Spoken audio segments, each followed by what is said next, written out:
সূরা আল কদর। বিসমিল্লাহির রহমানির রহিম। রহমান রহিম আল্লাহ তাআলার নামে। ইন্না আনজালনাহু ফি লাইলাতিল কদর। আমি গ্রন্থটি নাজিল করেছি এক মর্যাদাপূর্ণ রাতে।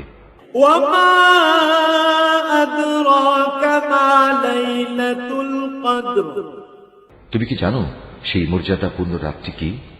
লাইলাতুল কদর খায়রুম মিন আলফি শাহর।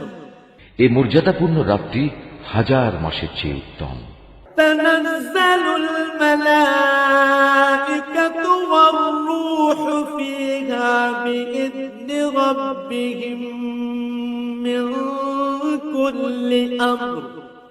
এতে ফেরেশতা ও তাদের সর্দার রূহ তাদের মালিকের সব ধরনের আদেশ নিয়ে জমিনে অবতরণ করে। সালামুন হিয়া হাত্তা মাতলাইল ফজর। সে আদেশ বার্তাটি হচ্ছে চিরন্তন প্রশান্তি, তা পরবর্তী সুবহে সাদেক পর্যন্ত অব্যাহত থাকে।